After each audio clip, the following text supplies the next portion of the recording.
Shalom, selamat pagi saudaraku yang dikasihi oleh Tuhan Yesus Kristus.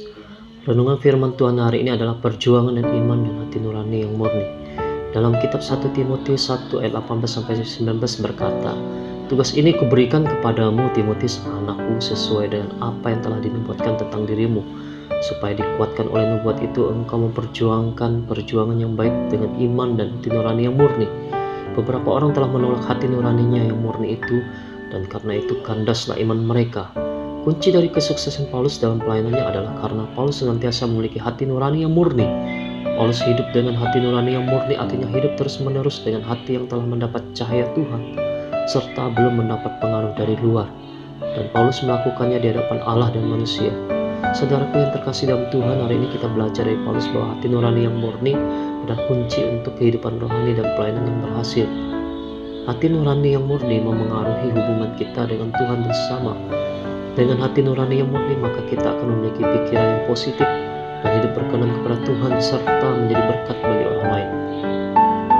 Apa yang keluar dari kehidupan kita, baik perkataan, perbuatan, dan tingkah laku, mengalir dari hati. Matius 15 ayat 18 berkata, "Tetapi apa yang keluar dari mulut berasal dari hati, dan itulah yang menajiskan orang. Karena dari hati timbul segala pikiran jahat, pembunuhan, perzinahan, percabulan, pencurian, sumpah palsu, dan hujat. Namun semua perbuatan jahat itu tidak terjadi secara tiba-tiba, namun melalui sebuah proses." Rasul Paulus berkata bahwa beberapa orang telah menolak hati nurani yang murni, sehingga pada akhirnya iman mereka kandas. Hati nurani kita adalah sebuah alarm yang Tuhan berikan untuk memberi peringatan. Tuhan pun berbicara kepada kita melalui hati nurani. Namun jika kita terus-menerus mengabaikan peringatan hati nurani kita, maka lama-lama hati nurani kita akan tumpul dan dipenuhi dengan hal-hal yang jahat. Lalu bagaimana caranya membersihkan hati nurani kita yang telah kotor itu? Ketika kita mengundang Yesus sebagai Tuhan dan Juru Selamat, saat itu kita telah diberikan hati yang baru.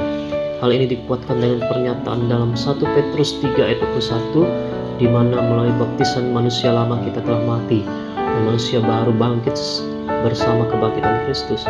Melalui darah Yesus, hati nurani kita telah disucikan. Ibrani 9 ayat 14. Disadari atau tidak, dosa membuat manusia condong untuk menyimpang dari kebenaran firman Tuhan. Itulah sebabnya Paulus merasa perlu mengingatkan Timotius supaya berjuang dengan iman dan hati nurani yang murni. Karena situasi pada waktu itu ada banyak orang yang hidup tidak tertib, tidak mau menerima nasihat, yang sibuk dengan dongeng, silsilah, dan omongan sia-sia yang menimbulkan banyak persoalan. 1 Timotius 1 ayat 3-11. Hal yang sama terjadi pada hari-hari ini. Ada banyak pengajaran yang menyimpang, lebih menuruti keinginan hawa nafsu manusia, dan berfokus kepada diri sendiri. Ada 3 hal yang kita pelajari dalam renungan hari ini. Yang pertama, ajaran sesat. Hampir semua pengajaran sesat pada mulanya sepertinya baik dan benar. Penyimpangan mulai terjadi ketika seseorang merasa paling benar, paling dekat dengan Tuhan, yang pada akhirnya dia merasa seperti Tuhan. Itulah sebabnya penting sekali bagi kita untuk terus menjaga hati nurani yang murni supaya kita tidak menyimpang dan mencuri kemuliaan Allah. Yang kedua, motivasi. Hati nurani yang murni selalu berkaitan erat dengan motivasi. Melayani Tuhan juga hal yang baik. Namun kembali lagi kita harus menjaga motivasi tetap murni. Banyak orang menjadi kecewa dan kandas iman mereka karena motivasinya tidak benar. Apa yang mereka harapkan tidak terjadi karena motivasi yang salah. Ketiga, kerendahan hati. Banyak orang jatuh bukan ketika dia masih di bawah atau masih hidup susah. Justru sebaliknya, banyak orang jatuh ketika dia di atas, ketika hidupnya sukses. Mengapa hal itu bisa terjadi? Karena sombong, angkuh, dan merasa dirinya hebat. Dia tidak menyadari bahwa semua kesuksesan datang dari Tuhan. Itulah sebabnya kita harus terus-menerus menjaga hati nurani murni, terus bergantung pada Tuhan dan hidup dalam kerendahan hati.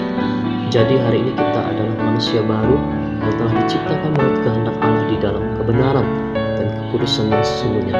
Efesus 4 ayat 24. Dan sebagai manusia baru itu kita terus-menerus diperbaharui untuk mengenal pengetahuan yang benar, supaya sama seperti Kristus. Kolose 3 ayat 10. Untuk itu mari jaga hati kita dengan segala kewaspadaan, karena dari situlah terpancar kehidupan kita. Amin. Tuhan Yesus memberkati.